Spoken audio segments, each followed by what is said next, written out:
Et bonjour tout le monde, j'espère que vous allez bien. Dans cette vidéo, on va voir ensemble le national, sciences mathématiques, session normale, l'Ithabta de l'AMF 2025. Donc on va voir l'exercice d'arithmétique dans cette vidéo, exercice 3. Alors on a 4 questions, hein. Alors on commence. Soit P, un nombre premier impair, et A, un entier premier avec P. Première question, montrer que A à la puissance P-1 sur 2 est congru à 1 modulo P, ou A puissance P-1 sur 2 est congru à moins 1 modulo P. Alors, tac, donc soit P un nombre premier, et A dans Z tel que A et P sont premiers entre eux. Donc bien sûr ici, petit théorème de Fermat, hein, on a les deux conditions pour appliquer le petit théorème de Fermat. Donc d'après le petit théorème de Fermat, A puissance P-1 est congru à 1 modulo P. Alors, ça, c'est la même chose que A puissance P-1 sur 2, le tout au carré est congru à 1 modulo P1. Ici, j'ai deux puissances, donc je fais leur produit. 2 sur 2, ça part, donc j'ai bien P-1. C'est la même chose, l'avantage, c'est que j'ai fait apparaître P-1 sur 2. Alors maintenant, add le 1 de l'autre côté, réagit à moins 1. Donc ici, j'ai A puissance P-1 sur 2 au carré, moins 1 au carré qui est congru à 0 modulo P. Donc ça, bien sûr, c'est une identité remarquable. C'est A puissance P-1 sur 2 moins 1, facteur de A puissance P-1 sur 2 plus 1, qui est congru à 0 modulo P. Donc ça veut dire que soit ça, c'est congru à 0 modulo P, ou bien ça, c'est congru à 0 modulo P1. Donc on a ces deux possibilités. Donc maintenant, moins 1 de l'autre côté et plus 1 de l'autre côté. Donc ça nous fait A puissance P-1 sur 2 est congru à 1 modulo P, ou A puissance P-1 sur 2 est congru à moins 1 modulo P. Et voilà, c'est bon. Alors, ensuite, question 2a. On considère dans Z l'équation ax au carré est congru à 1 modulo P, soit x0 une solution de cette équation. Première question, montrer que x0 puissance P-1 est congru à 1 modulo P. Donc ici, on va devoir faire appel au petit théorème de Fermat. Alors, tac, soit x dans z, on a l'équation n limite à e', donc c'est celle-là, ax au carré est congru à 1 modulo P, soit x0 une solution de e'. Alors, comme x0 vérifie l'équation e', donc je peux écrire ax0 au carré est congru à 1 modulo P. Avant d'utiliser le petit théorème de Fermat, on va montrer que x0 et P sont premiers entre eux. Alors on va faire une démonstration par l'absurde. Supposons que P divise x0. Alors P divise x0 au carré, d'où P divise A x0 au carré. Je peux multiplier par n'importe quel entier. Ici je multiplie par A pour utiliser cette relation de congruence. C'est-à-dire ax0 au carré est congru à 0 modulo P, puisque P divise ax0 au carré. Je peux mettre une congruence en 0 ici. Or, on a ax0 au carré qui est congru à 1 modulo P. Donc, ça veut dire que par transitivité, j'aurai 1 qui est congru à 0 modulo P, c'est-à-dire P divise 1, puisque ici j'ai une congruence en 0 modulo P. Donc P divise 1, ce qui est absurde bien sûr. Pourquoi? Car P est un nombre premier et impair, donc P est strictement supérieur à 2. Donc ça veut dire que P ne peut pas diviser 1. Donc voilà, ceci est absurde. Donc ce qu'on avait au début, c'est faux. Donc P ne divise pas x0, et comme P c'est un nombre premier, alors P et x0 sont premiers entre eux. P ne divise pas x0, c'est un nombre premier, alors P et x0 sont premiers entre eux. Voilà, donc on a P qui est un nombre premier, P et x0 sont premiers entre eux. D'après le petit théorème de Fermat, x0 à la puissance P-1 est congru à 1 modulo P, et voilà. C'est ce qu'il fallait montrer. Très bien. Ensuite, question B, en déduire que A puissance P-1 sur 2 est congru à 1 modulo P. Alors, tac, donc nous on avait ces deux possibilités-là, soit une congruence en 1 modulo P, soit une congruence en moins 1 modulo P. Et nous, on doit montrer que A puissance P-1 sur 2 est congru à 1 modulo P. Alors, bien sûr, on a montré dans la question juste avant que x0 puissance P-1 est congru à 1 modulo P. Alors, soit x0, une solution de l'équation les anasémites à e', donc c'est celle-là. Comme ax0 au carré est congru à 1 modulo P, alors je vais mettre à la puissance P-1 sur 2 des deux côtés. Et 1 puissance P-1 sur 2, c'est 1, puisque P-1 sur 2, c'est un entier ici. P c'est un nombre qui est premier et impair. Donc P c'est un nombre impair, ça veut dire que P-1 c'est un nombre pair. Donc P-1 est bien divisible par 2. Donc ici j'ai bien un entier. Très bien. Alors, ça veut dire que A puissance P-1 sur 2 fois x0 puissance P-1 sur 2 fois 2. Hein. Donc je simplifie, 2 sur 2 ça part, donc réprali P-1 est congru à 1 modulo P. Et x0 puissance P-1, c'est 1 modulo P. Hein. Donc ici, je peux mettre 1 directement. Donc comme x0 puissance P-1 est congru à 1 modulo P, c'est ce qu'on avait ici, alors j'ai bien A puissance P-1 sur 2 qui est congru à 1 modulo P. Et voilà, c'est ce qu'il fallait montrer. Très bien. Ensuite, question 3. Soit n un entier naturel non nul. Question A. Montrer que si P divise 2 puissance 2n plus 1 moins 1, alors 2 puissance P moins 1 sur 2 est congru à 1 modulo P. Alors on va partir du fait que P divise 2 puissance 2n plus 1 moins 1. Alors soit n dans n étoiles, c'est un entier naturel non nul. Si P divise ce nombre-là, 2 puissance 2n plus 1 moins 1. Alors, ça veut dire que ce nombre-là, hein, il est congru à 0 modulo P, hein, puisque P divise 2 puissance de n plus 1 moins 1, donc j'ai bien une congruence en 0 modulo P. Moins 1 de l'autre côté, donc j'ai 2 puissance de n plus 1 qui est congru à 1 modulo P. Très bien. Alors, nous, on avait dit que A puissance P moins 1 sur 2 est congru à 1 modulo P, ou A puissance P moins 1 sur 2 est congru à moins 1 modulo P, à la condition que le A il soit premier avec P. Et bien sûr, ici, on a 2. 2 et P, ils sont premiers entre eux, hein, puisque P, c'est un nombre qui est premier et impair, donc P est strictement supérieur à 2. Et P, c'est un nombre premier, 2 lui aussi, c'est un nombre premier, donc on a bien 2 et P qui sont premiers entre eux. Hein. Donc l'objectif, ça va être de montrer que ça, c'est pas possible, et donc il nous restera ça comme possibilité. Et à la place de A, on va mettre 2, hein, bien sûr. Alors, comme 2 et P sont premiers entre eux, alors on a ces deux possibilités. Hein. 2 puissance P-1 sur 2 est congru à 1 modulo P, ou bien une congruence en moins 1 modulo P. Donc on va montrer que ça, c'est pas possible. Alors supposons que 2 puissance P-1 sur 2 est congru à moins 1 modulo P. Alors, je mets à la puissance de n plus 1 des deux côtés. Donc ici, j'ai moins 1 puissance de n plus 1. 2n plus 1, c'est un nombre impair. Moins 1 à la puissance un nombre impair, c'est moins 1. Donc ici, j'aurai moins 1. Et là, j'ai puissance P-1 sur 2, puissance de n plus 1. Donc je peux mettre puissance de n plus 1, puissance P-1 sur 2. Hein. C'est la même chose. Alors ici, j'ai 2 puissance de n plus 1. Et on avait dit que 2 puissance de n plus 1, c'est congru à 1 modulo P. Hein. Donc attention, 2 puissance de n plus 1 est congru à 1 modulo P. Donc je vais mettre à la puissance P-1 sur 2 des deux côtés. Donc j'aurai P-1 sur 2 ici. 1 puissance P-1 sur 2, c'est 1, puisque P-1 sur 2, c'est un entier. Hein. P-1, c'est un nombre pair, puisque P est impair. Donc P-1 est pair. Donc il est divisible par 2. Donc ça, c'est un entier. Donc ici, j'ai une congruence en 1 modulo P. Alors ici, j'ai ça qui est congru à 1 modulo P. Et il est aussi congru à moins 1 modulo P. Hein. Ici, j'ai la même chose. Donc, par transitivité, j'aurai 1 qui est congru à moins 1 modulo P. Hein. Had moins 1 de l'autre côté, rerja 2. Donc j'ai 2 qui est congru à 0 modulo P. Ça veut dire que P divise 2, ce qui est absurde, car P est strictement supérieur à 2. Donc ce qu'on avait supposé, c'est faux. Hein. Ça, c'est faux. Donc 2 puissance P-1 sur 2 n'est pas congru à moins 1 modulo P. Donc, on a l'autre possibilité, il y a une congruence en 1 modulo P. Donc voilà, c'est ce qu'il fallait montrer. Donc pour cette question-là, c'est bon, hein, c'est ce qu'il fallait montrer. Très bien.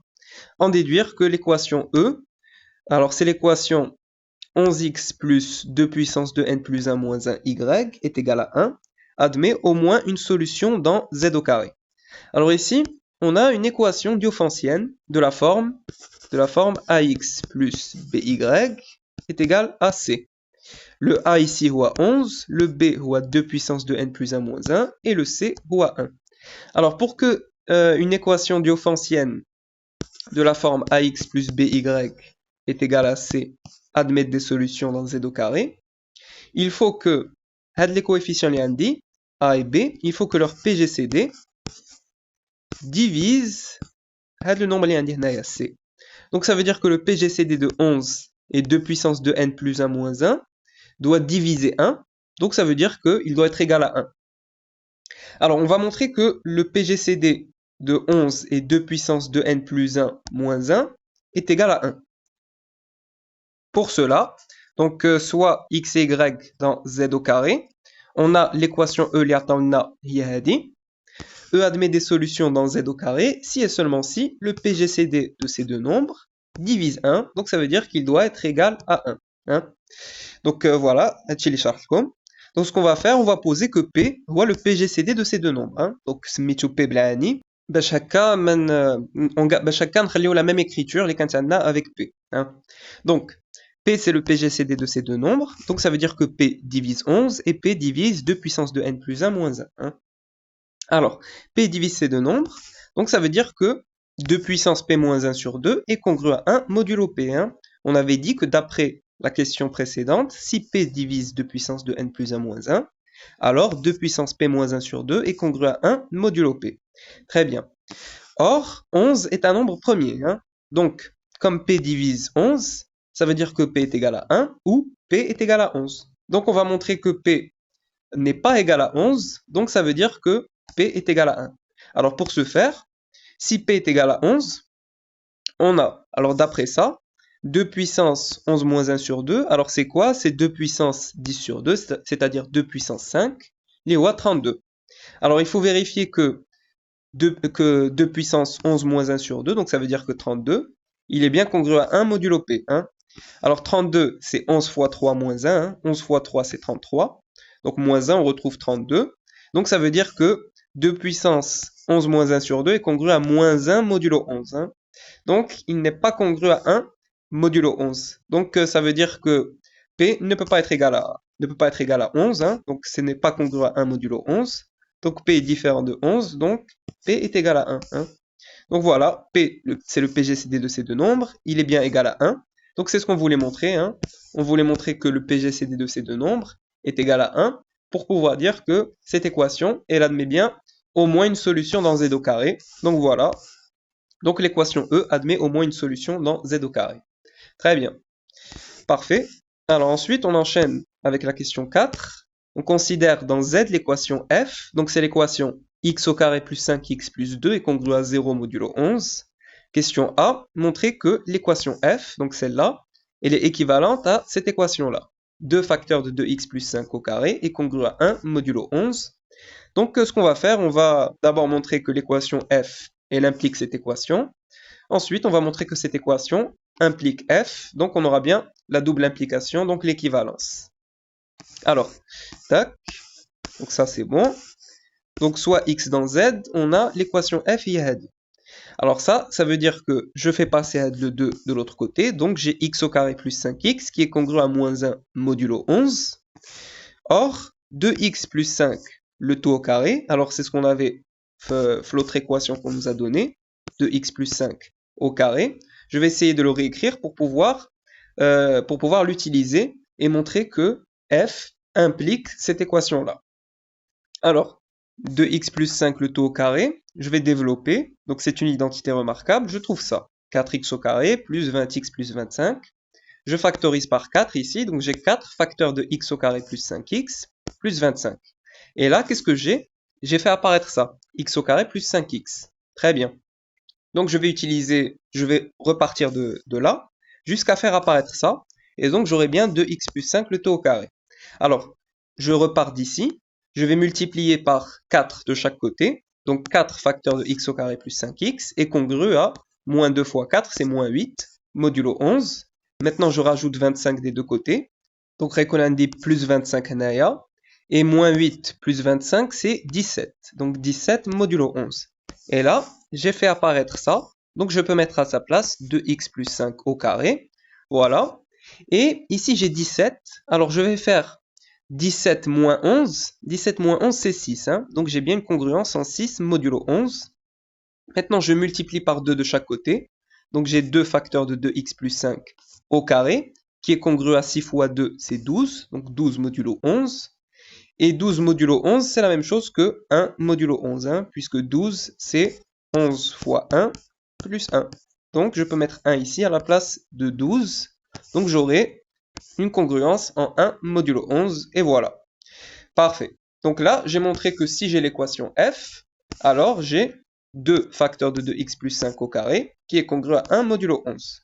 Maintenant, on va montrer la réciproque. On va montrer que si on a ça, alors on retrouve l'équation f. Donc réciproquement, si 2 facteurs de 2x plus 5 puissance 2 est congru à 1 modulo 11, je développe ici, identité remarquable, donc ça, c'est 4x au carré plus 20x plus 25. Alors, ici, je vais encore développer, donc j'aurai 8x au carré plus 40x plus 50, congru à 1 modulo 11. Alors, هاد 8x au carré, غادي نخليه. 40, 40 c'est quoi? C'est 3 fois 11 plus 7. Hein? 3 fois 11 c'est 33. Pour arriver à 40, je rajoute 7. Et 50, c'est 4 fois 11, les voit 44. Pour arriver à 50, je rajoute 6. Donc, le 40, je peux mettre à sa place 7. Le 50, غندير في بلاصتو 6. Donc, j'aurai 8x au carré plus 7x plus 6 qui est congru à 1 modulo 11. Maintenant, je vais faire passer le 1 de l'autre côté. Donc, 6 moins 1, c'est 5. Maintenant, je vais multiplier partout par 7. Hein? Donc, 0 fois 7, c'est 0. Reprali 0. Et je multiplie partout par 7. Donc, 8 fois 7, c'est 56. 7 fois 7, c'est 49. 5 fois 7, c'est 35. Donc, j'ai tout ça qui est congru à 0 modulo 11. Maintenant, 56, je peux mettre 1 à sa place, hein, puisque 56, c'est 55, 11 fois 5, plus 1. 49, donc c'est 44 plus 5. Et 35, 2, puisque 35, c'est 33, donc 3 fois 11 plus 2. Donc j'aurai x au carré plus 5x plus 2 est congru à 0 modulo 11. Donc je retrouve bien l'équation f. Donc c'est l'équation f. Donc voilà, j'ai montré que si on a ça, alors on a l'équation f. Donc là, on a montré la double implication. Donc on a bien l'équivalence. Hein. Conclusion, l'équation f est bien équivalente à 2 facteurs de 2x plus 5 au carré et congru à 1 modulo 11. Et voilà, c'est ce qu'il fallait montrer. Très bien. Alors ensuite, question B, en déduire que l'équation f n'admet pas de solution dans z. Alors, pour montrer que f n'admet pas de solution dans z, on va montrer que l'équation n'admet pas de solution dans z puisque ces deux équations sont équivalentes. Alors ici, qu'est-ce qu'on a? On a quelque chose de la forme a, donc le 2 ديال radical هو a. Ça va être x, donc ici j'ai x au carré, et congru à 1 modulo p. Hein, et c'est ce qu'on avait ici. Hein, ax au carré est congru à 1 modulo p. Donc on retrouve bien quelque chose de cette forme-là. Et effectivement, ici on pourra utiliser ça, puisque on avait a un entier premier avec p. Et p un nombre premier. Donc ici on a le p ديالنا هو 11. 11 c'est un nombre premier. Le a ديالنا هو 2. Donc 2, effectivement, il est premier avec 11, puisque Bjujbihom, ce sont des nombres premiers. Donc on pourra utiliser ce qu'on avait ici, hein, puisque on a montré que ax au carré est congru à 1 modulo p, implique que a puissance p moins 1 sur 2 est congru à 1 modulo p. Alors pour montrer que cette équation-là n'a pas de solution dans z, on va montrer que si on a ça, alors on n'a pas ça. Hein. On va montrer que si on a 2 facteurs de 2x plus 5 au carré congru à 1 modulo 11, alors on n'a pas 2 puissance 11 moins 1 sur 2 est congru à 1 modulo 11. Hein. On va montrer que ça n'implique pas ça. Et donc ça voudra dire que ça n'a pas de solution dans z. Et donc que l'équation f n'a pas de solution dans z. Très bien. Alors, soit x dans z, on a ces deux équations-là qui sont équivalentes. Donc supposons que x0 est solution de l'équation 2 facteur de 2x plus 5 au carré congru à 1 modulo 11. Donc nous on avait dit que si on a ça, ax0 au carré congru à 1 modulo p, alors on a a puissance p moins 1 sur 2 congru à 1 modulo p. Donc ici on va utiliser cette information avec a est égal à 2, donc had le a radicon à 2, x0 radicon had le x0 radicon à 2x plus 5, et had le p radicon à 11, hein, p est égal à 11. On peut utiliser ça, puisque 2 et 11 sont premiers entre eux, et 11 c'est un nombre premier, hein, donc on avait dit qu'on avait ça, à la condition que p soit un nombre premier, et a et p sont premiers entre eux, hein, donc c'est le cas. Donc on devrait avoir 2 puissance 11 moins 1 sur 2, qui est congru à 1 modulo 11, et ça c'est faux. Pourquoi? Parce que Donc ça, c'est 2 puissance 10 sur 2. Les هو 2 puissance 5. 2 puissance 5, c'est 32. Et 32, c'est congru à moins 1 modulo 11. Hein, puisque 32, c'est quoi? 32, c'est 33. 33 moins 1. Et 33, c'est 11 fois 3 moins 1.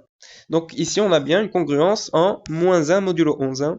Donc ça, c'est congru à moins 1 modulo 11. Donc ça n'est pas congru à 1 modulo 11. Donc ce qu'on avait supposé au départ, c'est faux. Hein. Donc x0 n'est pas solution de l'équation. Donc l'équation n'a pas de solution dans z. Hein. Donc comme celle-là n'a pas de solution dans z, alors f, elle n'a pas de solution dans z. Hein. Donc l'équation n'admet pas de solution dans z. Conclusion, l'équation f n'admet pas de solution dans z, puisque ces deux équations-là sont équivalentes. Voilà. Donc on a terminé cet exercice d'arithmétique. J'espère que cette vidéo vous a plu. N'hésitez pas à mettre vos remarques et vos suggestions en commentaire. N'oubliez pas de liker et de partager la vidéo, et à très bientôt.